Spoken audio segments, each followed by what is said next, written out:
Bonsoir, Madame Tia, et merci de m'associer à votre panel de ce soir. Vous voyez que les hostilités ont été ouvertes.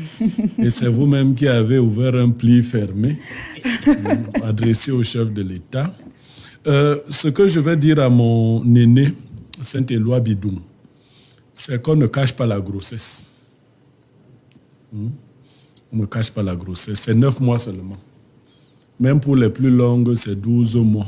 Tout ce que vous faites là, donnez tout le temps que vous voulez. On ne cache pas la grossesse. L'affaire là va sortir.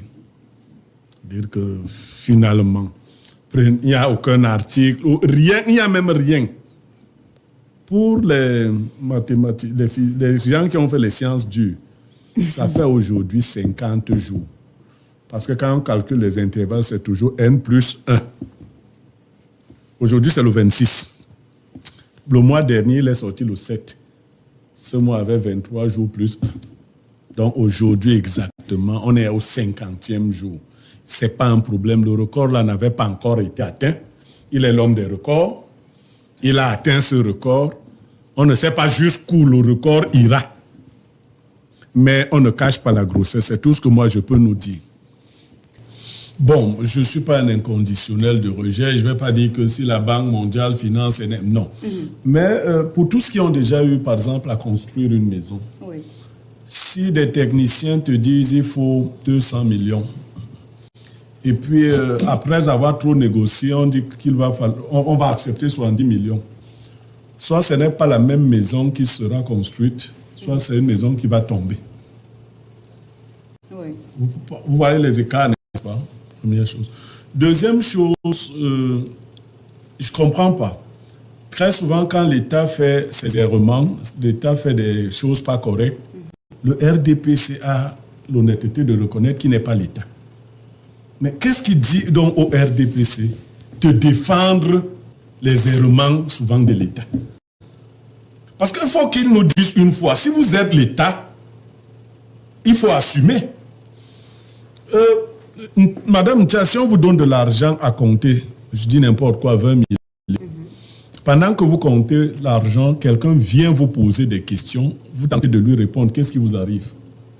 Vous allez vous embrouiller. Très bien. Moi, je suis pédagogue, vous allez vous embrouiller. Et qu'est-ce qu'il faudra faire? Recommencer. Où? Dès le début. D'accord. Vous pouvez continuer seulement? Non. Et imaginer que ici on est à tel montant? Non. Les premiers agents recenseurs ne sont plus ceux qui recensent. On les a changés. Mais ils sont partis parce qu'ils n'ont pas été payés, parce qu'ils devaient être payés méthodiquement. C'est Femme Dongoka a inventé ça. C'est-à-dire qu'on a ton argent. Mais les gars n'ont pas voulu être payés. Mais, enfin, il y a des concepts qui sont propres au Cameroun. Hein. Vous qui êtes des universitaires, vous allez nous dire dans quelle autre université on paye les gens méthodiquement. C'est-à-dire, on va vous payer méthodiquement. C'est-à-dire que tu finis de travailler, comme à l'office du bac, on ne te paye pas. Après, tu entends qu'on a payé une partie à certaines personnes. Et quand vous demandez à celui-là, il dit qu'on avait dit que le paiement sera méthodique. On ne sait pas ce que ça signifie. Donc, les premiers agents recenseurs qui avaient déjà fait une partie du travail, n'ayant été payés ni méthodiquement, ni non méthodiquement, se sont retirés. Et quelques-uns en confisquant les éléments de recensement. Oui. Moi, c'est l'information. Parce que moi, mon travail, c'est de... Alors, les seconds qui sont venus, parce que comme le travail est dur, dès qu'on dit qu'il y a l'argent là-bas, les jeunes gens s'en vont. Ils ont commencé où? Ils ont continué où?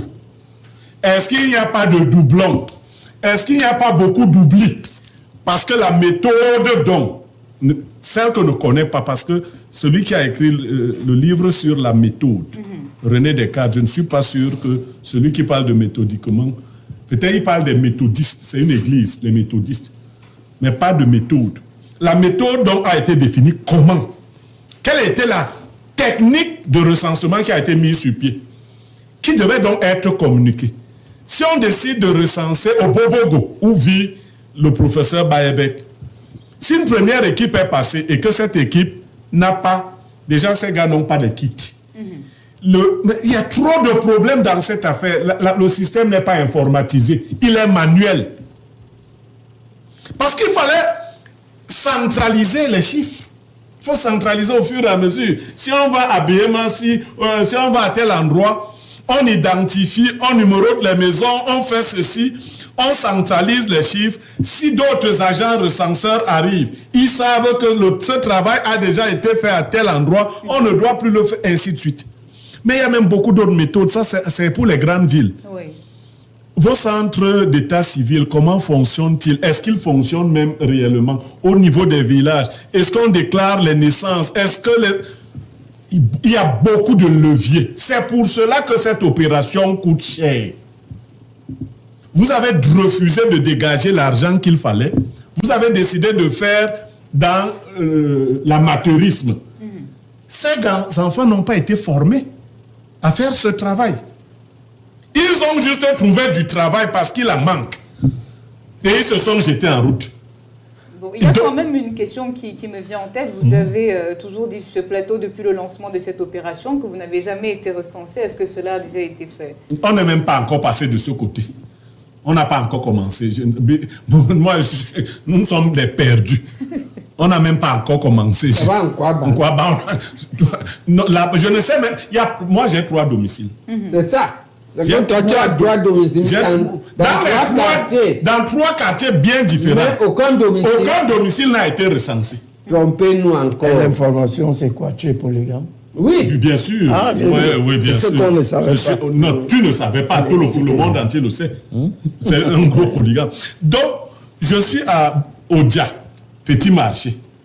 Je n'ai pas encore été recensé là-bas. Je suis en Vogada.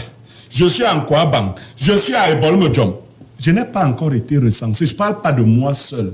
Je parle du voisinage. Parce que il a même un modèle à recenser. Je suis un individu qui cause avec le voisinage, un type ouvert. Mvogada, je suis comme chef de bloc là-bas. Alors, Mvogada est en plein centre-ville. Je dis que cette opération est un échec. Elle a été repoussée de 2 mois. Mais vous savez, retenez cette phrase de René Descartes dans le discours de la méthode.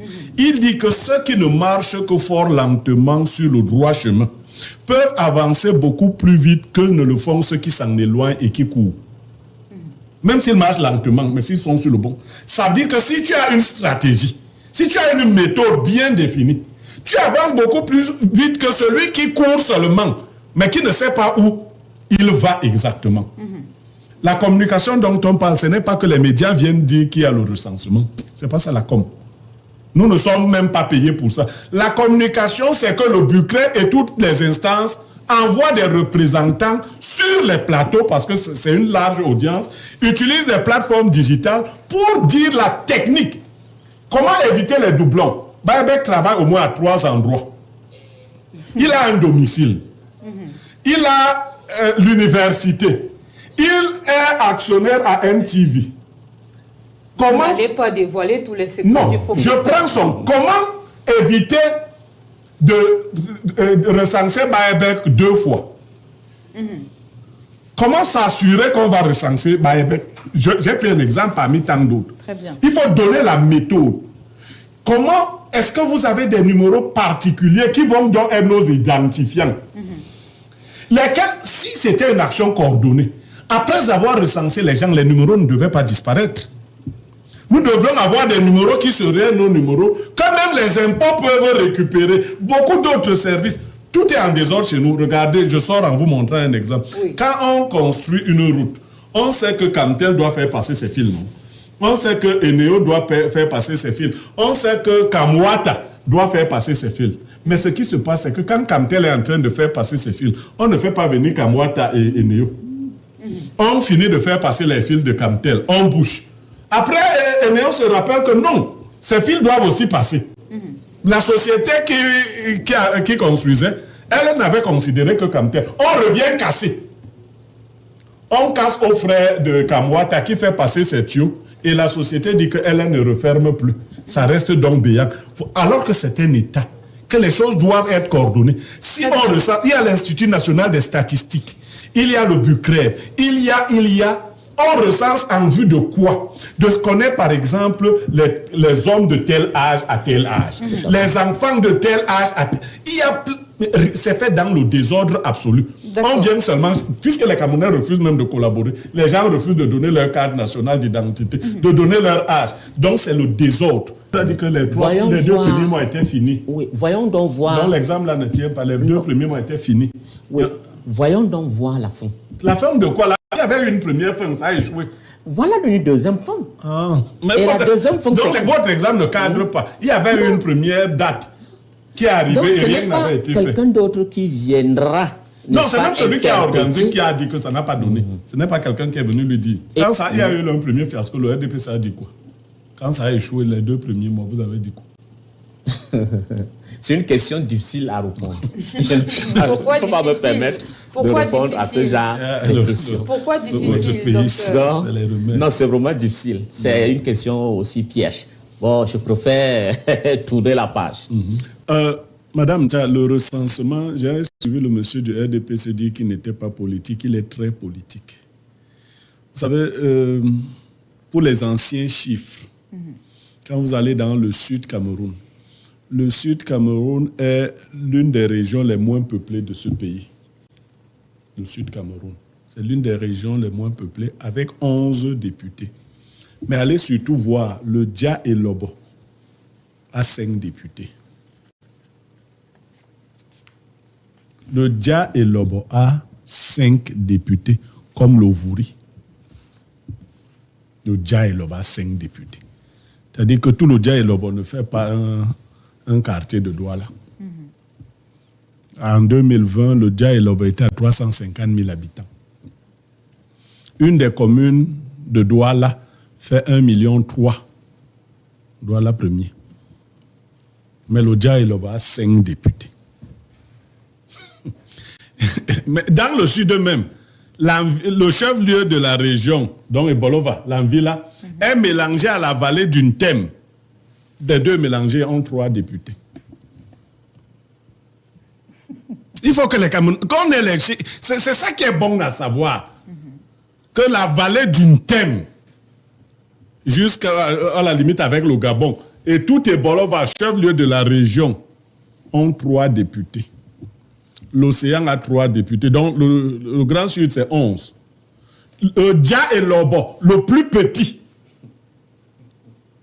350 000 habitants, a 5 députés. Donc, pour chaque 70 000 personnes, un député. Puisque le RDPC fait carton plein là-bas. Et c'est ce qui va donc, vos statistiques, c'est ça qui va donc se multiplier. On va regarder les zones où on a ce genre de statistiques et on va envoyer davantage de députés là-bas. Toujours. On ne va pas être rationnel parce qu'on sait, déjà le nombre de députés devait augmenter depuis. On a ce nombre de députés, ça commence à faire une quarantaine d'années, c'est pas bon. C'est 33, non, c'est trop. La population a triplé. Si les députés sont des représentants de notre nation, ils sont quand même au prorata du nombre de population. Oui. Et pour les 180, normalement, là, les calculs montrent comme des 300. Dans 330. Ça va augmenter 120 députés. À peu près. Alors, et les 120 députés, le Dia et Lobo va se retrouver avec 10 députés, vous allez voir. Et quand on fait donc, quand le président a lancé cette affaire, eux, ils ont compris là-bas dans votre parti qu'ils doivent gonfler le nombre. Le problème est de gonfler la population du nombre des régions favorables, comme le Dia et Lobo. Voilà. Pour que, en contrepartie, le Dia et Lobo ait plus de conseillers, plus de députés, plus de budget, plus de tout. Voilà. Donc, quand vous regardez... C'est ça que Blaireau dénonce. Vous regardez c'est ça le problème. Le problème de fond est l'usage politique futur tronqué que l'on voit venir. Donc, tout ce qu'on nous fatigue, qu'on veut le recensement, ce n'est pas, on ne veut pas le recensement pour connaître le vrai nombre et bien gérer le pays. Non. On veut le recensement pour le truquer. Le Vouri... Et truquer la représentation politique. C'est ça que le parti satanique néocolonial. D'accord, professeur, permettez à M. Le Vouri seul devrait se retrouver à peu près 25 députés. mais il ne les aura pas parce que c'est une zone hostile au pouvoir en place. Donc, on va cibler. On va gonfler artificiellement les chiffres ici et là. Et on va augmenter le nombre de députés. Parce que la technique, c'est d'avoir une majorité relative à l'Assemblée nationale et au Sénat. On va faire pareil. Donc, on n'est pas dans une opération neutre. On est dans une opération politique bien calculée. Et on n'est même pas gêné parce que... Non, pas une opération politique, une opération de mafia politique. Voilà. Donc, et on a même déjà les chiffres qu'on prétend rechercher. On les a déjà. Il va falloir juste les placarder. Mais cela va toujours impacter les politiques publiques. Les politiques publiques seront toujours mal élaborées parce que si on réfléchit en se disant telles autres... moi, j'avais dit ça en 2011, lorsqu'on est allé enterrer les tracteurs à Ebolova. J'ai travaillé 12 ans à Ebolova. Je demandais, est-ce qu'on fait l'agriculture intensive ici? Vous venez faire... Est-ce qu'il y a les montagnes ici? Vous venez faire quoi avec les tracteurs? On a dit que non, comme le commerce était à Ebolova, je dis, mais on est un seul pays. Les tracteurs ne pouvaient pas servir là-bas, ils sont morts. Bon, moi, la lecture du professeur Baebek, je voudrais dire que le RDPC ne s'est pas réuni, de mon point de vue, pour parler des élections à venir, mais de la situation particulière que traverse le Cameroun. Ne pensez pas que ces gens ne sont pas inquiets. Le RDPC a pour candidat naturel à l'élection présidentielle son président. Pour être candidat, il faut être président du parti. Alors, lorsque l'État se plaint, lorsque l'opposition se plaint de l'absence du chef de l'État, le RDPC se plaint aussi de l'absence de son président national. Donc, il faut avoir une stratégie à l'intérieur du RDPC. Et le représentant du RDPC vous a dit quelque chose de terrible. Il vous a dit que le RDPC est comme une sorte de secte bizarre. C'est-à-dire où on fait des réunions et les médias ne doivent pas être là. Surtout pas les médias du Cameroun. Il vous a même indexé ce média-ci. Leurs amis de RFI peuvent encore être là. Bon, mais nous, on va dévoiler leurs secrets. Donc, en fait, ce n'est pas la politique pour nous, quoi. Parce que si c'était une réunion qui nous concernait, on allait rendre les actes de cette réunion disponibles à la grande masse. Mais c'est une réunion un peu mafieuse. Bon, ils en ont tout à fait le droit. Mais votre question, c'est est-ce qu'on prépare la relève? Oui. Non. Vous connaissez l'âge du secrétaire général du RDPC? Non. Il a presque 90 ans. Le vice-premier ministre Jean Kieté. Le président du RDPC, vous connaissez son âge. La relève là-bas, c'est les femmes Ndongo. C'est-à-dire que les gens qui ont 73 ans. Ils sont encore jeunes. C'est les jeunes de RDPC là-bas c'est les Grégoire Ouna pour la relève de QT. C'est pas... Voilà la relève du RDPC. Heureusement que chez eux là-bas, ils vivent très très longtemps. Un type comme lui là, il fait partie des bébés au RDPC. Il ne peut pas encore s'asseoir là-bas. Pour s'asseoir là-bas, il faut être né dans les années 50. Donc, c'est un peu... D'ailleurs, regardez la palette. Donc, c'est l'Indong Soumet. Il n'y a pas les gens nés dans les années 60 là-bas. C'est les années 50 et les années 40 et les années 30 qui se réunissent là-bas. Les Saint-Éloi sont très jeunes pour être là-bas. D'ailleurs, ils ne pouvaient même pas durer dans l'affaire. Donc, c'est comme ça que ça se présente. Oui. Jean Kieté, près de 90 ans, va voir si finalement il va prendre quelqu'un de 80, ainsi de suite. Mais il y a une grosse question qui se pose. Oui. Personne ne sait où se trouve l'opposition camerounaise à l'heure actuelle. Cela peut profiter au RDPC comme cela peut desservir le RDPC. Parce qu'avant, quand le RDPC connaissait bien l'opposition camerounaise, il savait ce qu'il fallait faire. Actuellement, qui est l'opposition camerounaise? Personne ne sait. Le numéro 2 à l'élection présidentielle a un parti qui n'était pas bien implanté. On ne sait pas si son parti sera autorisé à compétir. Le Cameroun n'a pas voté son parti, mais un homme pour chasser un autre homme. Bon, c'est en suspens. Le numéro 2 en matière d'élection présidentielle est actuellement en ballottage défavorable, c'est le président de MRC, Kamto. Oui. Il sort d'une situation où il a voulu être candidat de ceci. Donc le RDPC lui-même est gêné. Est-ce qu'il ira seul? L'UPC du professeur Baebek a 3 factions. Est-ce qu'on va... Bon, voilà. Donc, 2 autres me sont inconnus. Est-ce qu'on va les unir? Le PCRN, ainsi de suite. Donc, le RDPC ne sait pas qui est son adversaire. Mais ce dont le RDPC est très sûr, c'est qu'il risque d'avoir un vote sanction. Encore? Oui, bien sûr. C'est-à-dire que quand il aura éliminé tout ce qu'il veut avoir comme adversaire, même s'il choisit Satan comme adversaire, les Camerounais risquent de dire que c'est le Satan là que nous on va voter et pas toi. Et jusqu'à la dernière minute, le RDPC ne sait pas encore. Donc, il faut réfléchir. Oui. Il faut réfléchir. La plupart des représentants du RDPC, là, on les appelle délégués permanents.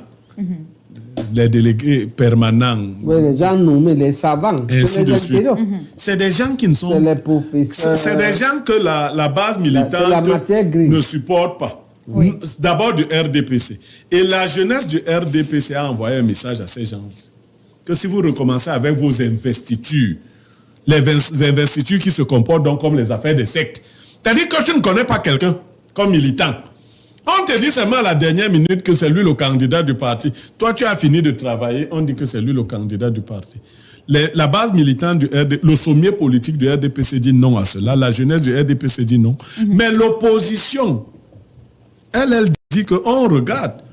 Vous avez fait comme vous avez fait là, pendant la présidentielle. On attend les législatives et les municipales. Repoussez, vous finirez bien par faire cela. Très bien. Maintenant, il reste à l'opposition de mettre la dernière clé 14 au RDPC. Parce que c'est le moment de donner le coup fatal. Non, je ne crois pas connaître ce parti. Hein. C'est la nouvelle expression qui lançait ce parti-là. Il est dirigé par qui? Je crois l'honorable Nietzsche.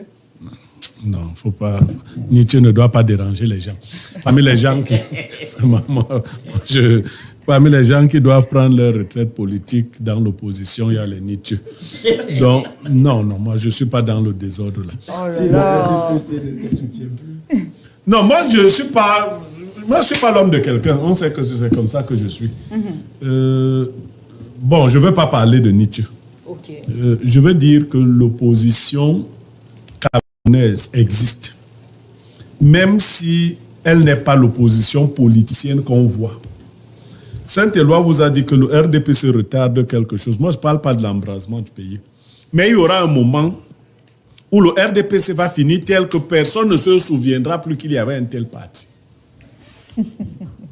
Après toutes ces années d'existence, oui, bien sûr, l'existence du RDPC dans les bien sûr que la vie nous a enseigné ça. Si vous allez dans votre village, demandez à votre grand-mère, ceux qui étaient riches à une certaine époque et qui avaient mal acquis leur richesse, ils finissent de génération en génération. On ne parle même plus d'eux.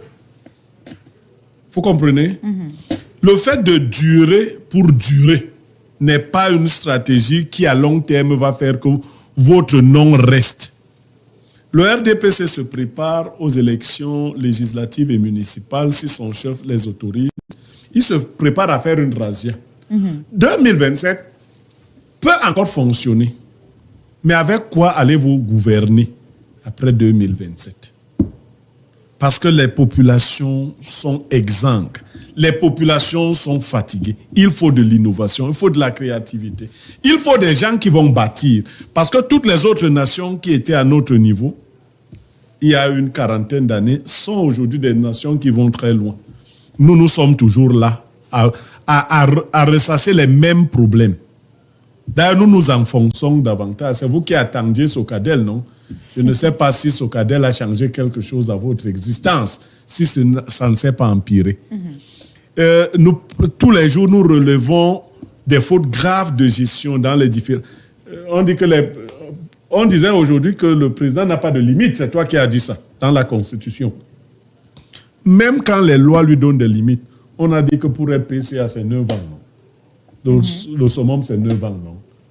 Les gens ont 40 ans. Non? Donc, même quand la loi lui donne une limite, il ne la respecte pas. Donc, en fait, c'est lui seul qui peut se donner des limites. Mais toutes ces choses que nous accumulons, vont faire que finalement, lorsqu'on se sera séparé de cette affaire, on ne voudra plus en parler du tout. Les frères comme le docteur qui est là, qui parle, personne ne croit. Vous ne croyez même pas ce que vous dites vous-même. Personne ne croit ça. Bon, mais vous ne pouvez pas être comme moi. Moi, je suis un gars qui... J'étais tombé étant jeune. Oui, j'ai perdu les boulons. Donc, je n'ai plus la censure inhibitrice de la psychologie. Je dis mes choses comme ça. Mais je sais que vous-même, sérieusement, surtout comme université, vous ne pouvez pas croire à ça. Vous ne pouvez pas croire à un système qui nous a amené à avoir 2250 universités en compétition et 0 université camerounaise. Il y a en classement. Est-ce que tu as déjà vu un classement comme ça? On va jusqu'à 2250. Et vous n'avez rien dedans. Vous n'avez rien là-dedans. Pas une seule. Ainsi de suite. Vous ne pouvez pas avoir un PO qui dit qu'il a sorti 15 kilos d'or et qui a sorti 42 tonnes. C'est pas sérieux. Il n'y a même pas de mesure. Vous pouviez même dans 42 voler 12, puisqu'il faut à tout prix voler. Mais déclarer 30. Mais vous volez, c'est-à-dire vous volez 40. Une quantité ingérable, parce que la quantité d'argent là est ingérable. Vous volez 41 tonnes, 850 kilos. Cette salle et que tu dois mettre l'argent là, la salle c'est petite. Vous volez 41 tonnes, 850 kg pour ne signaler que 150 kg. Vous n'avez pas de mesure dans ce que vous faites. Mais le peuple qui aujourd'hui aussi collabore un peu à ça, hein, parce que vous verrez quand même certains jeunes gens qui vous disent que allions-nous en attendant que les choses changent. Non, c'est trop facile. Hein. Quand on a paupérisé une population comme les Camerounais le sont, le père et la mère sont obligés aujourd'hui de sortir très tôt pour aller chercher la pitance. La conception de nos sociétés africaines, la maman n'était pas obligée d'aller au travail.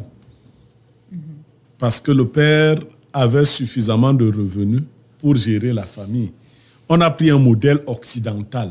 Quand il demandait comment la ménagère, aujourd'hui, vous êtes obligé de laisser, quand vous en avez même les moyens, vos enfants à la ménagère, quand vous en avez même les moyens. Sinon, vous les laissez même à eux-mêmes.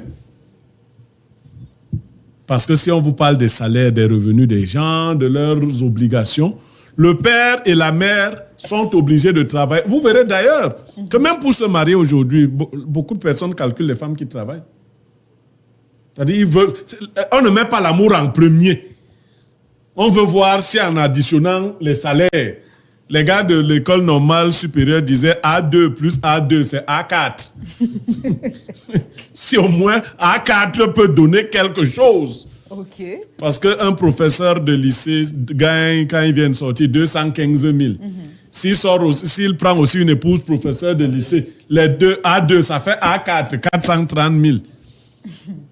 Quand vous avez 430 000, vous pouvez avoir un appartement moderne à Yaoundé de 130 000. Il vous reste 300 000. Vous organisez toutes les autres choses. La ménagère, c'est minimum 50 000. Vous ne pouvez pas. Donc, des fois, vous prenez une cousine au village. Vous donnez l'impression de l'aider. Mais les doigts là disent, donc tu me grattes aussi, moi aussi je te gratte. Donc elle vient là et elle devient celle qui va s'occuper de vos enfants. Vous n'avez plus à savoir si elle a été bien éduquée et ainsi de suite. C'est la survie. Et les réseaux sociaux arrivent, on ne régule rien, on ne fait pas de tamis, on envoie tout ça aux jeunes filles. Les jeunes filles des familles pauvres sont souvent très jolies. La nature sait faire les compensations. Il faut vraiment le dire comme ça. Les jeunes filles des familles pauvres sont souvent très jolies. On leur envoie donc toutes... Cynthia Fianga, non. Les familles pauvres, non. Elle est jolie. Oui, elle est... Bon. Vous la trouvez jolie? Quand Cynthia... Vous la trouvez jolie? Laisse que je te dise que quand Cynthia Fianga a commencé à se laver, tu ne peux pas... Donc, voilà donc ce qui se passe. C'est que la société est en mode survie. Ces jeunes donc qui accèdent aux réseaux sociaux et qui voient d'autres brasser de l'argent. Entre-temps, vous qui gérez l'État, vous volez 2000 milliards. L'argent n'est pas redistribué. Il n'y a pas les petits métiers qui fonctionnent. Son petit gars ne peut pas avoir les moyens de lui acheter un iPhone de 120 000. C'est donc en même temps l'élite économique qui redescend dans la plèbe pour exploiter les jeunes gens en leur proposant tout ce que vous voyez là. C'est donc un système bien entretenu. Depuis qu'on a dit que c'est des personnalités d'un certain rang qui ont fait ce qui se passe là dernièrement. Moi, j'ai vu une photo, on m'a envoyé en vue unique une vidéo qui m'a fait dégueuler. Alors que je suis abstème, c'est-à-dire je ne prends pas d'alcool, j'ai été obligé de boire un fighter pour arrêter. Vous connaissez même déjà le nom. Ça Oui, veut oui. dire que... Oui, non, je connais les noms. Je suis quelqu'un de cultivé.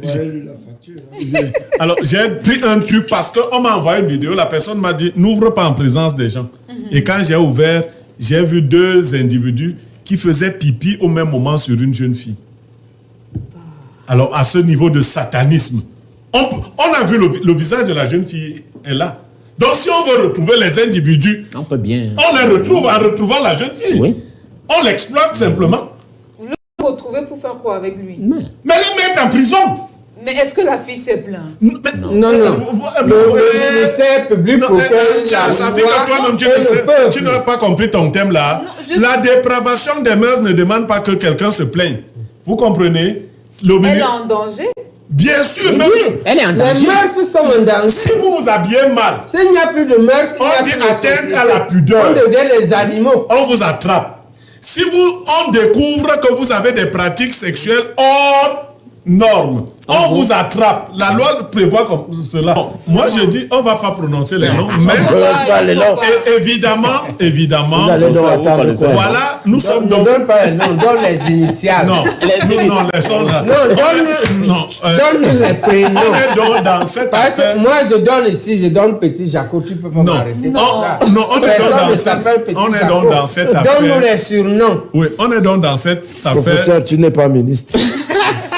On est donc dans cette affaire de satanisme où on exploite des jeunes gens de manière éhontée et carrément de manière diabolique. Vous voyez? Et la jeunesse, j'écoute la jeunesse, on parle d'éducation. Qu'est-ce que vous allez dire à votre enfant? Vous savez, un parent n'a de force devant ses enfants que quand il peut assumer le minimum des factures. Je vous assure, si vous êtes un parent incapable de payer l'école de vos enfants, vous ne pouvez même pas dire qu'on n'entre pas chez moi après 21h. Tu es qui?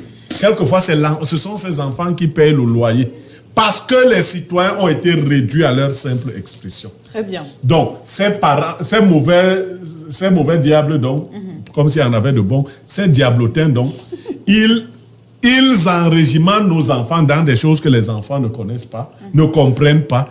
Ils les utilisent. Pourquoi ils ne vont même pas avec les femmes matures? Pourquoi? Vous comprenez? Ils redescendent plus bas. Ils vont même les chercher au berceau. Et elles sont nombreuses, hein, les femmes. Ils vont les chercher au berceau maintenant. Et voilà, vous parlez de dépravation. C'est la dissolution.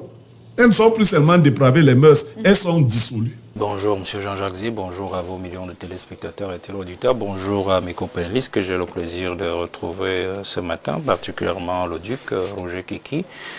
Très ravi d'être avec vous. Donc, je vais d'abord peut-être apporter quelques précisions parce que c'est un sujet sur lequel je m'intéresse depuis bon nombre d'années. Sur l'époque Ahidjo, les comportements du président. Vous savez, je vous ai toujours dit que le métier de la politique dans lequel je me suis engouffré, j'ai compris une chose principale, c'est que si nous devons comprendre le régime de 82, il faut d'abord comprendre Paul Biya. Et si vous voulez comprendre Paul Biya, c'est-à-dire l'homme Paul Biya dans ses comportements, dans ses gestes, dans ses discours, dans ses dires, dans ses paroles, il faudra aussi comprendre auparavant son prédécesseur Amadou Ahidjo. Donc je suis dans cette étude depuis des années. Bon, il a été dit, le duc l'a dit, je crois que peut-être il s'est trompé, je dis peut-être il s'est trompé. Ahidjo n'a jamais passé plus de 22 jours à l'extérieur du pays. 22 jours. J'insiste sur cette borne supérieure. 22 jours. La seule fois où il a fait 22 jours à l'extérieur, c'est lorsque Mitterrand arrive au pouvoir, le 10 mai 1981. Alors, il ne sait pas par quel pied danser. Alors, puisque vous savez qu'il avait des problèmes avec Mitterrand, depuis Giscard d'Estaing, depuis même De Gaulle, et depuis l'affaire NS Wandier, depuis 1971. Et il s'en va en France en fin juin 1981 pour rencontrer le président Mitterrand, et Mitterrand le boude. Alors, il a passé presque 22 jours, 21 jours dans un hôtel, à la place Paris. Jusqu'au jour où Mitterrand a daigné le recevoir. Mitterrand. Oui, dans l'espoir, Mitterrand l'a boudé. Parce qu'il avait reçu tous les présidents, vous pouvez imaginer tout cela. Donc ils étaient passés. Et lui, il était chômé. Et donc il avait le temps, l'entre-gens, avoir des ministres, ainsi de suite. Chirac qui devait, ainsi. Vous comprenez, c'était compliqué. Donc voilà, il a quand même été reçu 22 jours. C'est le maximum d'Ahidjo. Et vous voyez que c'était pour un voyage officiel. J'insiste, un voyage officiel. Donc, c'était une visite de travail. Il a fait 15 jours en 82. Je crois quand il revient pour dire aux Camerounais, c'est bon pour moi, je démissionne, je vous laisse à Ahidjo. Parce que c'était un séjour de maladie. Je vous laisse pour le bien. Là, je vous laisse pour le bien, merci. C'est un séjour privé. Il sortait d'un séjour privé en France. 15 jours. Lorsqu'Ahidjo prenait ses congés, c'était un mois. C'était un mois. Effectivement, le duc a su, il connaît les lieux d'Ahidjo, c'était la Côte d'Azur. Quand il allait en congé, il divisait son congé en 2 ou en 3. Il faisait souvent escale au Maroc, je ne sais pas qu'est-ce qu'il avait là-bas. Et puis il allait à la Côte d'Azur, maxi 1 semaine, 10 jours. Et puis il revenait soit à Nassarao, soit à Moulvoudaï. Voilà comment il fonctionnait, le président Ahidjo. Il pouvait aller en Gaoundé, puisqu'il avait un grand cheptel là-bas, je crois dans le Tignière. Voilà comment il répartissait son congé. Donc c'est pour vous dire que même lorsqu'il prenait son congé de président de la République, selon les droits d'un agent de l'État qu'il était, il ne dépassait pas 1 semaine, 10 jours en Europe. Il répartissait son congé entre la Côte d'Azur, le pays profond où il allait, puisqu'il a construit un palais dans chaque région du Cameroun. Et même quand il avait ces palais, quand je dis Moulvoudaï, il n'y a pas un palais présidentiel là-bas, c'est un palais du chef du Lamido là-bas. Vous comprenez? Donc je voulais apporter ces précisions, pour qu'on se comprenne. Pour dire que les 49 jours de Paul Biya, c'est un record mondial. C'est un record mondial. C'est une aberration. On ne peut pas y aller. Que le président dont nous dise, M. Jean-Jacques Zé, moi je n'ai jamais entendu que Biya a pris un congé. Moi je n'ai jamais entendu. Pourtant Ahidjo, on savait quand il avait pris un congé. Et il le prenait toujours pendant les grandes vacances. C'était pas en plein milieu d'année, ainsi de suite. Il le prenait toujours entre le mois de juillet et le mois de août. On le savait. Même ses collaborateurs, même ceux qui sont encore vivants aujourd'hui. On parlait de mise à communication tout à l'heure. Il a travaillé sur Ahidjo. Il le sait pertinemment. Donc on savait quand le président a pris son congé. Et on savait comment il répartissait son congé. Donc, moi je n'ai jamais suivi sur le renouveau que Biya a pris un congé. Vraiment, je n'ai jamais suivi. C'est un mec qui sort, on vous dit court séjour, le court séjour devient 49, ainsi de suite. Et puis on se retrouve dans ce genre de choses. Donc je voulais d'abord le préciser. Une fois que je l'ai précisé, je voudrais dire ici, pour ce qui s'agit de l'absence du président, voyez le fond de l'absence du président. Parce qu'il ne faut pas que... Moi je ne reviens plus sur ce qu'on avait traité comme sujet, sur l'absence du président. Pourquoi cette absence? On sait désormais que l'absence, celle-ci, comme celle de l'année dernière, ne dépendent pas de lui. Mais en fait, de l'indigence de sa santé. Même si on ne le sait pas par des voies officielles. Oui, mais on sait désormais que c'est cela. On sait désormais que c'est cela. C'est pour ça aussi que nous sommes là, de dire aux Camerounais le fond que ces aînés ne veulent pas leur dire. Donc on sait que c'est pour la santé. Mais là n'est pas le souci. Là n'est pas le souci. Le souci c'est de savoir, est-ce que c'est maintenant qu'il devait y aller ou avant? Parce que tout ce qui se passe au pays, parce qu'on dit l'absence prolongée du président, vous allez donc savoir que ceux qui savaient que le président, son état était déjà dégradé, avaient proposé au président de partir à l'étranger avant le 20 mai, avant le défilé, la parade du 20 mai. Vous en savez des choses, où il avait dû dire non. J'assume d'abord mon devoir, mon obligation de chef d'État, le 20 mai, et on verra, et on verra. Et nous avons eu cette affaire de faux décret. Et comme je l'ai toujours dit, ceux qui suivent la santé du président la connaissent mieux que lui. Donc il savait que si le président partait avant le 20 mai, certainement qu'il allait mettre tout ce temps. Donc le 20 mai, il allait le passer là-bas. Et donc ceux qui nous ont fait le 9 juin ou le 8 juin avec le faux décret, ils allaient le faire avant le 20 mai. Parce que le président étant dans l'incapacité, on allait le forcer à accepter qu'il y a désormais un vice-président que lui n'a jamais désigné. Mais je crois que l'homme, même s'il est fatigué, il reste quand même encore spirituellement et mystiquement assis. Donc il a vu l'affaire venir. Il a quand même supporté le 20 mai. Parce qu'on sait tout ce qui s'est passé le 20 mai, on n'a pas besoin de revenir, ça se chuchote. Ouais, allons-y. Il a supporté le 20 mai. Et une fois qu'il s'en va, le faux décret est apparu. Parce qu'eux, ils savent que le président est dans un état très, très, très difficile. Vous comprenez? Et comme toujours, c'est un chanceux. Le décret n'a pas été lu. Parce que s'il avait été lu, nous ne serions plus en train de débattre de l'absence du président. Nous serions en train de parler plutôt du vice-président, qui est en train de travailler, comment il est en train de changer l'État, il change les institutions, il change les hommes, et ainsi de suite. Vous voyez? Donc c'est pour cela que nous sommes encore dans ce débat, pour dire en fait que c'est bien le problème. C'est bien le problème. Les absences du président, même si elles ne sont pas légalisées, elles ne sont pas légiférées, le président gagnerait à être honnête. Je dis c'est un devoir d'honnêteté qu'un chef envers son peuple. Voyez-vous, le duc a dit tout à l'heure que le président a travaillé, il suit son frère Dumbam, le ministre de la Communication. Il s'appelle comment? Il s'appelle comment? Il dit le président travaille partout là où il est. Moi j'ai vu les décrets. Mais qui a signé d'abord ces décrets? C'est lui, d'accord, ok. Puisque la signature est gribouillon, on voit que c'est sa main tremblante. Bon, on lui accorde ce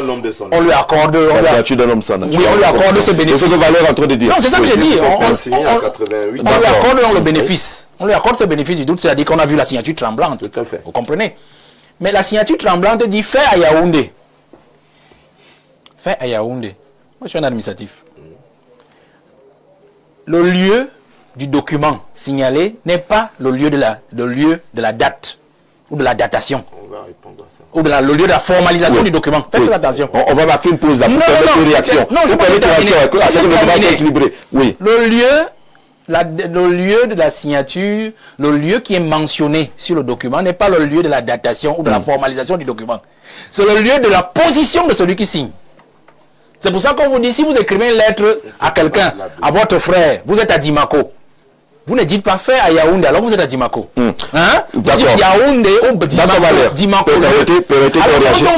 Il y en a beaucoup qui veulent rapidement réagir sur cet aspect-là. Oui, d'accord. Une parenthèse. Roger. Moi, je ne sais pas, vous savez, je ne sais pas faire quelque chose à moitié.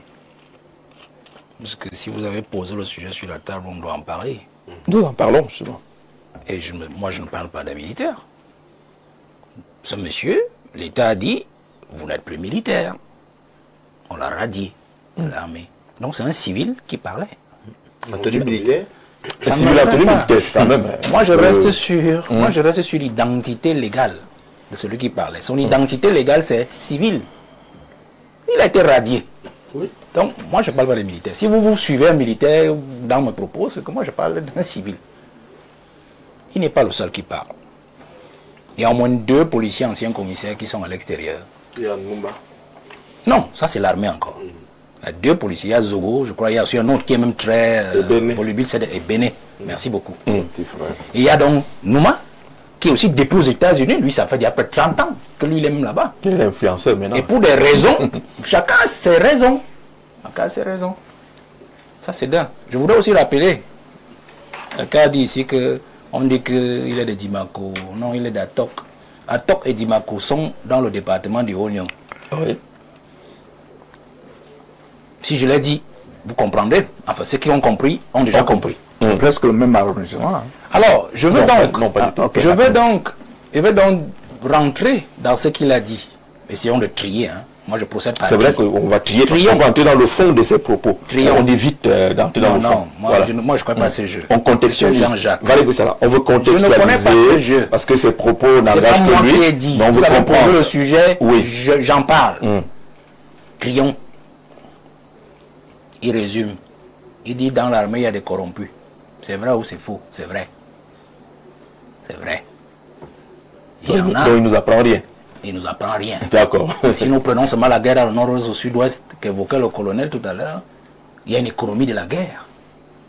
Il y a dans l'armée qui, justement, font du grand marché personnel là-bas. Il nous parle du trafic de drogue qui est suivi et protégé par certains hauts gradés. C'est vrai. Moi-même sur ce plateau, je vous ai souvent rappelé cela. Que la drogue entre au Cameroun, elle va même jusqu'au Tchad, elle est suivie comme l'or par de certains services et certains hauts gradés armés qui mettent à disposition de ces bandits-là les éléments de l'armée pour pouvoir protéger ces cargaisons qui vont. Au Aujourd'hui, même quand vous mettez la main même sur un vendeur de drogue, vous allez voir que son vendeur de drogue a son gardien de prison qu'il connaît, il a quelqu'un dans l'armée qui le protège, il a quelqu'un dans la police qui le protège. Donc, c'est vrai. Monsieur Effoudou, moi, il l'appelle pas capitaine. Vous l'avez déjà radié. Monsieur Effoudou, vous rappelez les circonstances pour lesquelles, enfin du moins, qui ont créé tous ces problèmes. Ce qui est particulier, je vous ai dit, moi je suis beaucoup de dossiers. Et ce qu'ils savent, c'est que le président, entre 2018 et 2019, est passé à côté au moins de 2 coups d'État. Parce que les gens vous racontent des choses là. Les entrées d'armes au port autonome de Douala, on en connaît. On a eu l'affaire RGS ici. Le véritable problème de fond, c'était aussi ça. Et nous sommes dans cette période de 2022, quand il évoque ce dossier. Alors le dossier c'est particulier parce que je l'ai un peu touché quelque part. Et effectivement, il y a un individu qui a été, donc il a raison, je suis sur le tri de cet élément qui le concerne, lui particulièrement, qui lui a causé tous les problèmes du monde. Une autorisation d'importation d'armes aurait été signée, justement, il a donné le nom du ministère, avec pour 2 modèles, le nouveau AR-15, calibre 223 REM. REM, c'est une arme très légère de fabrication tchèque. Mais c'est une arme semi-automatique. Par ce monsieur Sani Mohamedou. Et un pistolet automatique, ce qu'on appelle vulgairement le PA, c'est-à-dire un pistolet de poing, qui était le Glock 19. Le Glock 19 qui est de fabrication autrichienne. Le Glock 19 a ceci de particulier, c'est qu'il a un canon court, il est un peu plus léger et il est généralement utilisé pour sa facilité au maniement et aussi par des services de renseignement parce qu'il est très discret. Voilà les deux principales armes que le monsieur Sani Mohamedou avait commandées. Et c'est cela, et c'est ce que ce monsieur-là, monsieur Effoudou dit, il est tombé sur le dossier, il est tombé sur l'affaire et il a fait une autre. Parce que c'est ce qu'il dit, ça c'est vrai. Pourquoi moi je dis c'est vrai? Parce que cette affaire, je l'ai connue de manière biaisée. Parce que le Sani Mohamedou habitait, enfin, il était très, fuyant. Mais le dernier logement qu'il avait, que moi je connaissais, qu'il avait pris, c'était des meublés, derrière le stade Omnisport. Alors, Valère, on va d'accord qu'on n'est pas en train de dire que ce que M. Foudou a dit est vrai ou c'est faux. On n'a pas d'éléments. On contextualise sa sortie. Moi, je vous donne on fait une analyse en termes des éléments. Non, ces éléments ne nous servent pas, nous, là, maintenant, sur le plateau. Parce qu'on n'aura jamais de contradictoire sur cette question. On peut avoir du contradictoire sur le contexte. Mais voilà mon colonel qui est là. Non, il n'est pas venu en contradiction. Il ne va pas parler de la qualité des armes ici. Vous voyez bien qu'on se refuse d'évoquer les aspects de qualité des armes et tout. Mais on veut parler de ce contexte qui arrive dans une période où on parle beaucoup de bataille. Et dans son propos, on a l'impression justement qu'il y a un camp face à un autre. On veut rester dans l'analyse politique de cette sortie-là. Vraiment, ne parlons pas de marque des armes et autres. Ne dites pas une chose au contraire, puisque le colonel a dit tout à l'heure qu'il n'amenait pas la politique dans l'armée. Vous dites qu'il faut une analyse politique. Vous avez le côté politique. Ah d'accord. Il sait exactement. On veut rester au côté politique. Je suis dans le côté politique. Oui. Puisque mon travail en tant que politique, c'est de savoir, de connaître. Non, on est en train de se comprendre, Valère. On est en train de se comprendre. On veut parler du sujet ou on n'en parle pas? On est dans le sujet. Ou bien vous voulez on va éviter les aspects qui parlent de marque. Oui, justement, c'est ça aussi une thématique dans l'orientation. Mais je pense qu'ici, notre logique, c'est aussi de faire savoir. Et si nous nous trompons, les téléspectateurs sont souvent là. Non, ils n'ont pas le temps. Ils ne vont pas réagir toujours. Mon but. On n'est pas dit que vous allez vous tromper. Non, je me trompe régulièrement. Moi, je suis ici, je ne suis pas ici parce que je connais tout. D'accord. Ça veut dire que si je dis une bêtise, alors dans le contexte politique de cette sortie. Non, vous ne m'imposez pas une orientation. Vous m'avez donné la parole et je dis ce que je veux dire.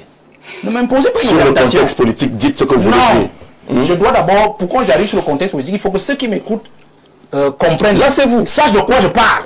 C'est vous. Maintenant, comment on fait? Votre problème, c'est quoi? Comment on fait? Mon problème, c'est justement qu'il n'y a pas... Non, c'est pas une question de personne, c'est une question de logique. C'est une question de logique. On n'a pas ça, Mamadou qui va venir dire que oui, j'ai eu telle marque d'armes et tout. Tout le monde a lu ce que le colonel a dit. Tout le monde a lu ce que le colonel, ce que le capitaine a dit. Tout le monde l'a écouté aussi. Maintenant, nous, notre problème, c'est ça intervient à quel moment? Comment comprendre ce timing? Non. Moi, je ne veux pas encore arriver là-bas. Je dis que je vais expliquer. J'ai bien dit que je veux trier tout ce qu'il a dit. Pour que vous compreniez quand je vais arriver sur le contexte politique plus facilement. On l'a compris. Non, vous n'avez pas compris. Allons sur le contexte politique maintenant. Non, si vous ne voulez pas, moi je m'arrête là. Non, il n'y a pas de problème. Hein. Valère, on va sur le contexte politique. Vous ne m'imposez pas l'orientation. Non, Valère, je suis d'accord.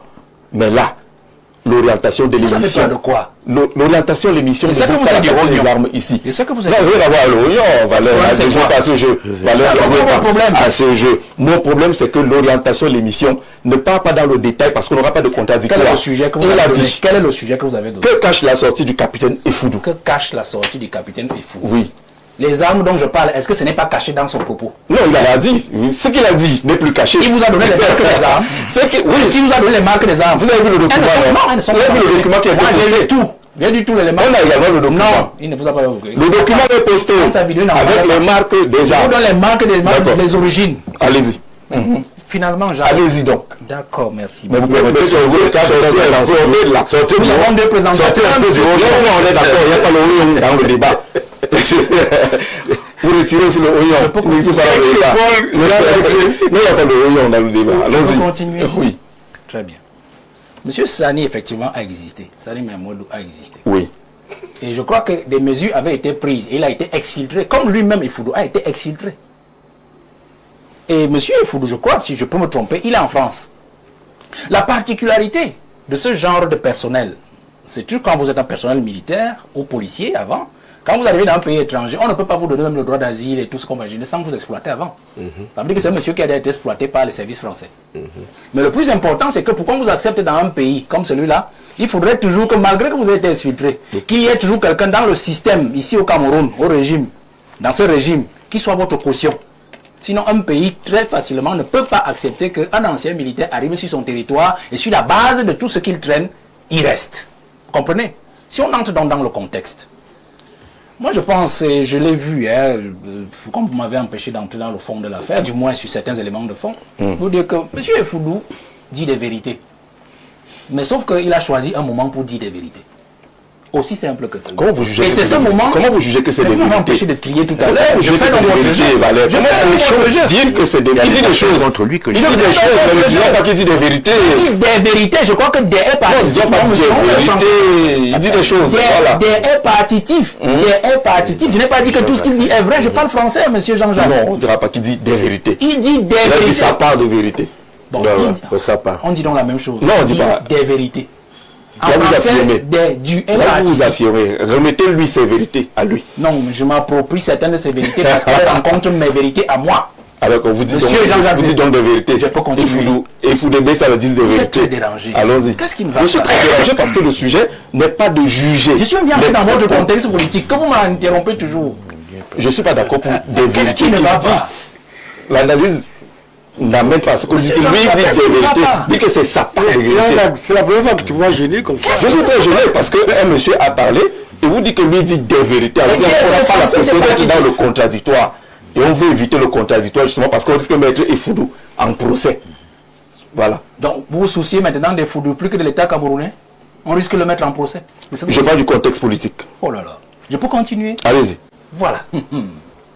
Alors, il dit des vérités à un moment particulier, de guerre des clans. C'est pour ça qu'il y a problème. Et dans son propos, il semble bien distribuer des points. Il semble bien distribuer des points. C'est pour ça que j'entre par là où je suis sorti. J'ai dit, il est d'Atok et Dimako est aussi dans un bonbon, département de Rognon comme Atok. Vous comprenez? Donc, en distribuant des points, on ressent particulièrement que il en donne davantage, du moins des bons points, au camp de Dimako. Donc du oignon. Vous comprenez? Mais ça n'en enlève en rien le fond de certaines vérités qu'il donne. Vous comprenez? Parce qu'en fait, en tant qu'officier, il a été utilisé par des politiques. Et on le ressent particulièrement. Utilisé par des politiques pour faire certaines choses. Mais il a été sacrifié sur un dossier particulier, c'est-à-dire celui donc du capitaine, du moins de M. Mohamedou. Dossier sur lequel il est tombé, j'ai donné les types d'armes. Vous comprenez? Il a été sacrifié et on lui a collé un motif. Enfin, ça c'est ce que lui il dit maintenant. On lui a collé un motif comme quoi une affaire de Feyman, pas de diamant, machin, et puis il s'est retrouvé dans la difficulté. Vous voyez? Moi, je n'en sais rien. L'autre là, je ne connais pas. Je parle de ce que je connais. Vous voyez? Voilà la psychologie de l'homme que nous avons et que vous avez posé sur le plateau. Alors la question est simple. Est-ce que le fond est que notre armée est malade. Est-ce que la question de fond n'est-elle pas que notre armée a des soucis? C'est-à-dire que le président Paul Biya a embourgeoisé l'armée. Embourgeoisé l'armée. Au point où les gens n'ont plus vraiment le sens de l'intérêt à la patrie. La défense de la patrie. Vous voyez, voilà un jeune. Si on dit qu'il est né en 1990, hein, et qu'en 2019, il est affecté au service de renseignement de l'état-major particulier du président. Oui. Donc il avait tout son avenir devant lui. Comment en 4 ans, 5 ans, il se retrouve dans une salle à faire comme celle-là et se retrouve à l'extérieur? Vous voyez, il y a donc un problème d'utilisation dans nos services. Quand je dis dans nos services, au sommet de l'État. Parce que les camps utilisent justement cela. Mais je sors en disant que il faut nous poser un autre problème. C'est l'infiltration des politiques dans les forces de défense. Vous allez vous rendre compte que chaque politique haut placé a toujours son agent de renseignement. Un ministre, regardez les ministres. Un ministre a son agent, chaque ministre a son agent à la DGRE, à la CEMIL, au renseignement généraux, ceci. Quand il y a quelqu'un, l'agent de renseignement écrit boss, ministre, il y a ceci, il y a cela, il y a cela. Il passe. Regardez, vous allez voir là, il y a beaucoup d'immeubles qui sont conçus, il y a des Douala dans les villages ici. Pas les agents de renseignement.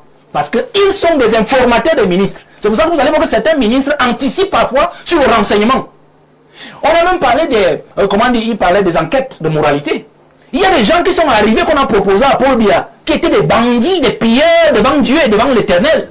Mais qu'on a blanchi parce qu'une note de renseignement a dit non, c'est un monsieur qui est très bien, c'est ceci. C'est après qu'on se rend compte qu'on l'avait trompé. Et d'ailleurs, le président m'avait compris ça depuis. Quand ceux qui côtoient, ceux qui connaissent un peu cette affaire-là là-bas, le président ne fait plus foi au service de renseignement depuis l'affaire Martinez-Ogo même. Vous allez voir qu'il y a beaucoup de choses que le président ne fait plus. C'est-à-dire confier certains dossiers à certains services de renseignement parce qu'il sait qu'il ne va rien en tirer. D'accord. Nous avons eu un combat. Non, je sors. Je sais que ça vous dérange. Il a sorti plusieurs fois. Je sais que ça vous dérange. Nous avons un combat dans l'affaire Martinez-Ogo. Où justement, quand on prend M. Eko, on le met en prison. Vous avez vu la bataille qu'il y avait sur qui va trouver le nouveau DGRE. Et on sait d'où il est venu. Enfin, on dit qu'il était là-bas le conseiller de tel, il est arrivé. Nous avons ce véritable problème avec les jeunes qui sont utilisés dans l'armée. Nous avons vu par exemple que le ministre de la Défense a commencé une série d'épurations à un certain moment. Et puis, mais il ne va pas aller jusqu'au bout parce qu'il a quand même trouvé tout un système. Et il ne peut pas aller toujours plus loin. Même le système de fonctionnement, il dit qu'il est gendarme. Quand ce monsieur vous dit « je suis gendarme », c'est une façon de vous dire que je ne suis pas militaire. Donc nous avons un traitement particulier au secrétaire d'État à la Défense. Il vous cite le particulier du secrétaire d'État à la Défense qui nous nomme comme un ripou. Manifeste. Faites attention, c'est très grave ce que ce monsieur a dit. C'est très grave. Et si vous écoutez, nous qui mettons les oreilles partout, on va vous dire effectivement que c'est cela. D'accord. Ça dit qu'il y a Valère. Que parfois les vous comprenez pourquoi vous voulez pas entrer dans le fond de ces propos. Voilà. Justement, vous voulez pas dans le fond. Donc tout le monde a lu, tout le monde a écouté. Moi je suis sorti définitivement. Merci. Pour dire que ne prenons pas ces paroles à la légère. On ne les prend pas à la légère. Parce qu'effectivement, Monsieur Effoudou est en train de montrer le mal même qui gangrène non seulement la scène politique, mais qui a déjà pénétré ce que nous avons de plus précieux, c'est-à-dire l'armée de ce pays. Non, je voudrais d'abord préciser une chose. Pour ça vient de dire quand l'Obi a rasé l'affaire Boko Haram, c'est une insulte à l'armée. Ce n'est pas l'Obi qui rase quoi que ce soit. Dans le septentrion, moi j'ai travaillé. L'armée régulière est plus impliquée. L'Obi n'est qu'une force spéciale. Le colonel est là. L'Obi fait partie de l'armée, non? Non. L'Obi ne fait pas partie de l'armée. On a parlé de l'interarmisation. Donc, il faudrait d'abord qu'on ramène cela comme ça, parce qu'il ne faut pas penser que l'armée régulière, non. C'est un avantage au nord-ouest, et ainsi de suite. Okay, ça, c'était là. D'accord. Alors, l'élément, quand vous me posez la question sur l'arbitrage. Non, qui peut stopper cette saignée? Non, la saignée, pourquoi vous pensez que la saignée peut être stoppée? La seule personne qui a organisé ça, c'est toujours Paul Biya lui-même.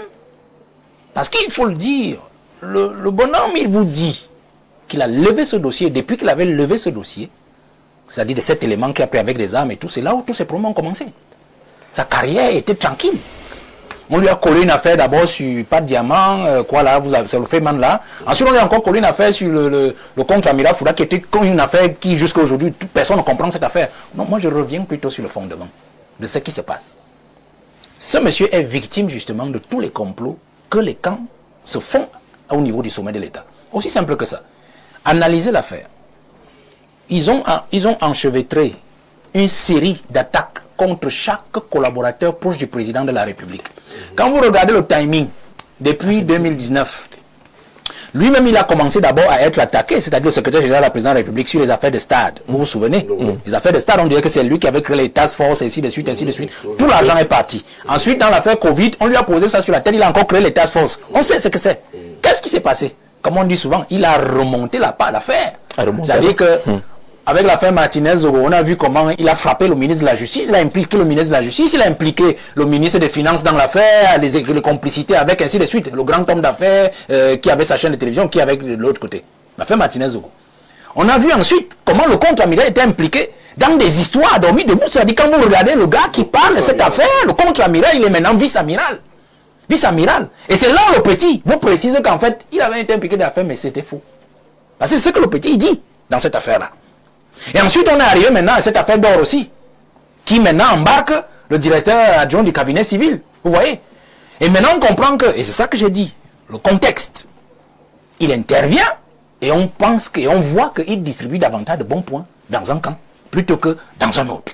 Moi, je dis, et je le répète, l'armée, on ne parle pas de l'armée dans son travail républicain. Oui. Vous comprenez? On parle de l'armée, les éléments de l'armée, dans leur connexité sociale, dans leur connexion avec la société, parce que c'est ça le véritable problème. Si le monsieur vous dit, j'ai mené une enquête, j'ai fait mon travail en tant que chargé de renseignements, dans l'état-major particulier du président, et voilà dans les choses dans lesquelles on m'a mis, une affaire dans les diamants avec les Freemen, une affaire de ceci et de cela, la connexité. La deuxième chose, c'est qu'il faut retenir, ce que nous disons de l'armée, c'est justement ce mal-être-là.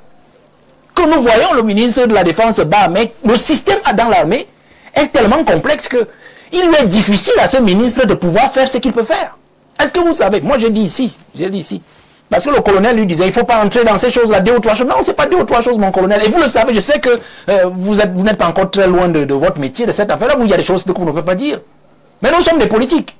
L'affaire des émoluments est toujours pendante dans ce pays, dans l'armée, qui a fait fuir des gens à l'extérieur et qui sont revenus contre des gages. Et qui sont en poste, hein, au MINDEF. Des émoluments, des milliards perdus au Cameroun. Il y a l'affaire de ce qu'on appelle le MOMA dans l'armée. C'est pour ça que non, moi je voudrais juste faire le message. Il ne peut pas parler de ces choses. Il ne peut pas parler de ces choses. Mais je dis que nous avons ces problèmes-là. Au fond de l'armée, il y a des soldats qui sont complètement exilés aujourd'hui à l'extérieur à cause de l'affaire du MOMA. C'est-à-dire que des hauts gradés de l'armée qui touchaient l'argent avec des noms fictifs dans les banques et envoyaient des petits soldats à qui on a voulu trancher la gorge, ils ont traversé les frontières. Je dis cela, monsieur Jean-Xavier, pourquoi? Parce que c'est des phénomènes que nous pensons être isolés dans l'armée en disant non, c'est très petit, ne parlons pas de ça. Mais qui peuvent revenir dans la société. Parce que ces gars qui se retrouvent, vous avez, voilà un capitaine à l'extérieur, il y a 2 commissaires, j'en ai donné les noms, il y a Nouma qui est là-bas à l'extérieur, ainsi de suite. Mais attendez, vous pensez que les guerres sont souvent parties d'où? Quand un pays décide de nuire à un autre, il utilise justement ce genre d'éléments-là. Ça dit frustré que vous avez radié ou que vous avez chassé d'un moyen, par un moyen ou par un autre pour revenir en force et créer du désordre. D'accord. Donc, il ne faudrait pas penser que c'est des êtres isolés ou des situations isolées. Nous n'avons aucun compte à rendre à qui est que ce soit sur ce plateau. Je crois que pour nous engager en politique, on n'a pas demandé la permission de quelqu'un. Pour travailler sur le terrain, on a un seul compte à rendre, c'est à ceux qui acceptent de venir travailler avec nous, des non-militants, et aux populations des zones dans lesquelles nous avons des prétentions, ou du moins des équipes sur le terrain qui s'engagent au quotidien à pouvoir ratisser large et à cultiver notre présence, aussi simple que ça. Donc je crois que ceux qui se laissent voir, c'est parce qu'ils ont peut-être aussi les moyens de se laisser voir. Ceux qui se laissent voir, c'est parce qu'ils gagnent quelque chose à se laisser voir, parce que ce que le peuple veut voir, ils n'en font pas partie. Bon, de toutes les façons, c'est pour cela que l'ostentation du parti au pouvoir se fait de plus en plus visible depuis un bon bout de temps, parce qu'ils savent pertinemment que le terrain n'est plus à eux, du moins sur l'imagerie populaire. Alors, nous, on est dans autre chose, hein. Moi particulièrement, là je vais parler de moi. Absolument. Moi, ma logique est tout à fait simple. Je dois gangréner suffisamment l'imagerie populaire. Voilà. Parce que les gens ils disent non, ça la plateau télévision, non, je serai toujours là. Parce que quand je viens le dimanche, je viens sur un plateau, c'est pour passer un message, dire au peuple, réveille-toi, réveille-toi, réveille-toi, réveille-toi. Mes lieutenants sont sur le terrain, que ce soit à Makak, dans le Vouri, dans le Mungo, dans le Diamaré, ils travaillent. J'ai pas besoin de publicité pour ça. Vous comprenez? Mais comme j'ai toujours dit à mes gars, je suis l'éléphant. J'ouvre la forêt et vous nettoyez derrière moi et vous plantez. Aussi simple que ça. Bon, on attend dans novembre. Peut-être quand les listes se feront, on va commencer à émerger les listes. Vous saurez si Jouvence a travaillé ou il n'a pas travaillé, si Jouvence était sur le terrain ou pas. Je crois aussi qu'il y a aussi un autre candidat. Je vois aussi quand même un jeune, celui qui était à la présidentielle, Iodi, qui travaille, puisque j'ai eu mes gars l'ont rencontré dans le littoral à 2 ou 3 endroits ici. Donc il avance aussi. Il avance aussi. Donc moi, je n'ai pas ce genre de soucis. On n'est pas là pour faire la publicité de ce que nous faisons. Mon travail à moi, c'est de retourner le peuple camerounais, de le réveiller, de le choquer, créer cet électrochoc comme sous les mois, nous le faisons ce dimanche, de dire au peuple, c'est toi le problème. Avec Soulé. C'est toi le problème. Nous avons déjà fait un bon résultat à la présidentielle du 12 octobre où Chiroma a profité de tout notre travail de 7 ans qu'on avait abattu, le travail d'éveil. Donc ce 36% là doit devenir plus de 50%. On les activités municipales de février prochain. C'est pour cela que nous sommes toujours là dans les médias pour dire au peuple, parce que est-ce que je vais être dans 360 arrondissements un dimanche? Je ne vais pas être dans 58 départements, 10 régions même. Donc quand on me donne cette tribune là, pour moi c'est du pain béni. Quand je peux parler là, je sais qu'en semaine, j'ai atteint au moins la moitié des Camerounais dans leur téléphone, dans leur télévision. Donc moi c'est plus qu'une campagne. Et avec les petits moyens qui sont modiques pour nous, on arrive à s'en sortir avec. C'est pour ça que je profite pour remercier votre PDG, M. Delaunay-Van, justement, qui, quand il nous invite, il ne sait pas le bien qu'il nous fait. Il fait non seulement à la jeunesse, mais aussi au peuple camerounais de nous avoir. Alors, quand vous parlez donc de travailler, non. Les prorogations, je crois que votre téléspectateur a vu clair. On n'est pas sûr qu'il y aura élection en février. Et c'est pour ça que nous nous mettons la pression. Et vous vous souvenez sur notre plateau, j'avais dit que ceux qui nous dirigent ne tentent pas, j'insiste sur ne tentent pas, de repousser l'élection, c'est-à-dire législative, municipale, qui ne tente pas. Parce que le président a fait ce qu'il avait à faire avec ses amis, garantit qu'il va mourir au pouvoir encore pendant les 7 ans, si jamais il ne finit pas. Ça, on a avalé la couleuvre. Vous comprenez? Mais le peuple, comme le développement du peuple du Cameroun, tient au Parlement comme au municipal, dans les municipalités, les communes. Donc vraiment, que le président nous excuse. Avec ses signatures à Genève et partout là, quand on va lui proposer encore une prorogation qui disait non, le peuple veut tenir le pays par le bas son propre développement. Il veut ses propres maires qu'il a choisis. Il veut ses propres députés qu'il a choisis. Et qui iront combattre et débattre des vrais problèmes à l'Assemblée nationale. C'est tout. Il a déjà pris sa place. Roger, vous avez la question de travailler ensemble. Il reconvoque encore la mise en commun des efforts de l'opposition.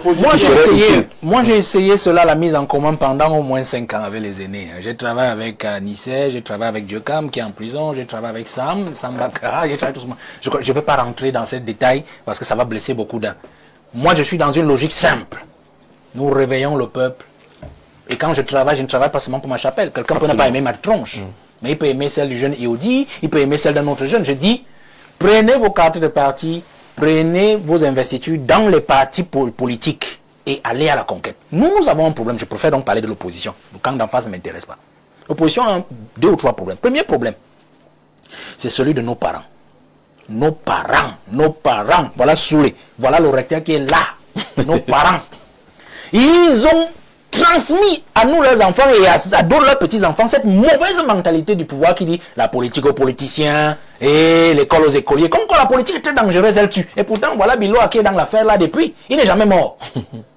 Mais ils ont transmis ça aux enfants. Ça fait que les enfants ont peur d'entrer en politique. Là, qui est qui supporte le un enfant qui fait la politique. Un enfant qui est dans une administration. Il a son petit poste de chef de service. Comme il est jeune, on lui dit, si tu entres en politique, entre dans le RDPC, n'entre pas dans un parti d'opposition. Comme si les postes administratifs étaient les postes qui appartiennent au pouvoir. Donc beaucoup ne veulent pas faire la politique parce qu'ils protègent leur petit gagne-pain. Il y a cette première peur. Donc nos parents nous ont tués pour cela. Nous avons la diaspora. Et là, je parle devant l'écran. La diaspora a un problème. Cette diaspora qui a choisi des candidats, comme du pain béni. C'est-à-dire, on dit, si ce n'est pas tel candidat, vraiment, on ne peut pas considérer que c'est le changement. Voilà, non, on va arriver où avec ça? C'est dommage. L'élection présidentielle est passée. Nous disons à la diaspora, moi, si vous n'aimez pas ma tronche, trouvez un autre leader de parti politique. Là où vous êtes là-bas, vous avez plus de moyens que nos frères qui sont au pays, les jeunes qui se battent. Si vous êtes d'Atok, on parlait d'Atok tout à l'heure. Si vous êtes de Dimako, vous êtes de Dimako. Alors, à partir de là, renverser la vapeur. Faites des petits groupuscules de nos gars de la diaspora, les Camerounais, d'Atok, de Dimako, d'Abomban, ainsi de suite. Vous créez des comités chez vous. Nous viendrons les installer. Et puis, ils ont des listes et vous appuyez par vos moyens. Aussi simple que ça. Moi, particulièrement, je ne demande pas un sou à quelqu'un. J'ai dit, mon stylo est suspendu. Partout, il y a une liste, vous dites, nous voulons la bannière de Jouvence, je signe. L'essentiel est que nous allions à l'Assemblée nationale et que nous ayons cette majorité de 90+1. Parce que je le dis toujours aux jeunes, nous avons raté la présidentielle parce que nos aînés des années 90 ont pensé qu'ils pouvaient répéter le même schéma de 90 en 2025. Bon, c'était ça tout le problème, hein? C'est passé à côté. Il nous reste une seule chance. Pour chasser ce régime-là, c'est à l'Assemblée. Je le dis toujours, si nous avons 90 députés plus 1, le président de l'Assemblée nationale sera de l'opposition. Nous pouvons mobiliser l'article 47 de la Constitution. Le tiers des députés où le président de l'Assemblée nationale peut saisir le Conseil constitutionnel en vertu de l'article 38 de la loi portant organisation et fonctionnement du Conseil constitutionnel pour constater la vacance. Voilà le président qui est depuis 49 jours. Si nous, l'opposition, étions à l'Assemblée nationale, il y a longtemps qu'on aurait saisi le président du Conseil constitutionnel, quel que soit son âge et son amitié avec le président, que nous aurions déjà créé cet effet, que le peuple nous suivrait pour dire au président, reste là où tu es, nous voulons un nouveau président. C'est compris. Voilà ce que je suis en train de dire à l'opposition. Il est important, je sors de là, il est important que la diaspora comprenne que laisser ces affaires du président qui est là-bas, l'autre président, que si ce n'est pas lui, non, ce n'est plus, on n'est plus là-bas. On est sûr, dans chaque arrondissement, quel est le maire que nous choisissons, l'équipe des maires que nous choisissons. À l'Assemblée nationale, dans chaque département, diaspora, quels sont les jeunes qui vont accompagner, porter notre département à l'Assemblée nationale. Et pour qu'on aille changer les choses. D'accord. Et mettez-vous au travail, vous qui êtes à la diaspora, pour appuyer nous qui sommes ici au pays, pour qu'on puisse avancer. Non, votre question est fondamentale. Je crois que j'ai évoqué une partie de ça. C'est de ça que nous souffrons. C'est-à-dire que les rétractations claniques dans l'opposition. Je vais vous citer un exemple. Alors, l'élection termine et puis je vois les louvoiements dans le FSNC et ainsi de suite. Bon, moi, j'ai approché 2 ou 3 et puis d'autres m'ont aussi approché, hein, légalement, logiquement, puisque l'élection était prévue en principe à février dernier. Alors, le 36% était allé en Gambie. Et les gens, ils disaient qu'ils étaient certains que non, à ce rythme-là, son parti risque de même pas. Et d'ailleurs, lui, il avait dit formellement que son parti ne va pas aux élections locales. D'autres m'ont approché. Moi, je les ai reçus. On était d'accord, qui est Adamawa, et ainsi de suite. Et puis, 36% dit non, voilà, on verra. Ils biaisent encore, et puis tout le monde se rallie encore. Donc, ils sont dans une hésitation. Et vous voyez qu'il a une empreinte particulière dans le septentrion. Et c'est là-bas que les gars m'approchent. Donc tant que 36% ne dit pas clairement que je n'irai à aucune élection tant qu'on ne me réinstalle pas la présidence, eux ils hésitent. Ils se disent que est-ce qu'on va aller avec Jouvence de Valais, Bertrand Bessal alors qu'on n'est pas sûr que 36% va se décider. Voilà dans la situation dans laquelle nous nous trouvons. Et à la fin nous risquons de nous retrouver en novembre. En train de dire, bon voilà, dernier moment, peut-être si moi j'ai déjà bouclé les listes dans la zone, nous voulons intégrer, nous voulons un désordre qui va encore nous amener à d'autres choses. Vous voyez, voilà une peu la logique. Donc les rétractations claniques. On peut aussi citer pour un autre parti, où je disais tout à l'heure qu'ils pensent que si ce n'est pas tel qui est là, nous vraiment, nous on ne pense pas comme notre leader, mais il ne s'agit plus de présidentielle. Donc ils sont encore, comme vous disiez, c'est-à-dire les réminiscences de la présidentielle. De penser que non, la présidentielle, nous on va installer. Bon, l'autre même principe vous a dit qu'on va aller le chercher. On va aller le chercher pour l'installer. Vous voyez, ça veut dire que nous sommes dans une situation où on a 2 présidents à l'extérieur. Un président élu et un président. Oui, on a ce genre de soucis. Mais plus sérieusement, et sur le terrain, vous allez vous rendre compte que nous, à Jouvence, nous avons un souci. Moi, j'ai dit, c'est pas un souci, un principe. Moi, j'ai dit aux gars, on travaille avec les moyens qu'on a. Les gars tout le monde qui va accepter de nous soutenir, comme certains de la diaspora, qui viennent vers nous et qui disent, je vais appuyer telle liste à tel endroit. Et c'est ce qu'on leur demande. Appuyer une liste là-bas. Si vous êtes du village de Soulé. Non, Soulé, lui là, son bon village. Vous allez là-bas, c'est à qui non? Non, c'est dans un arrondissement. Alors, non, donc vous appuyez, vous vous entendez, toute la diaspora de Tchécos, vous vous entendez et vous dites, tous les enfants de Bokito, les jeunes de Bokito qui ont une liste, nous de la diaspora de Bokito, nous allons vous appuyer. Aussi, c'est comme ça que moi je fonctionne sur le terrain. Que ce soit dans le Nyon-Ekele, que ce soit dans le Vouri, que ce soit partout, c'est cela. Nous avons notre souci, c'est les aînés dans l'opposition. Moi je ne parle que de nous parce que le camp d'en face vraiment c'est pas important. C'est les aînés.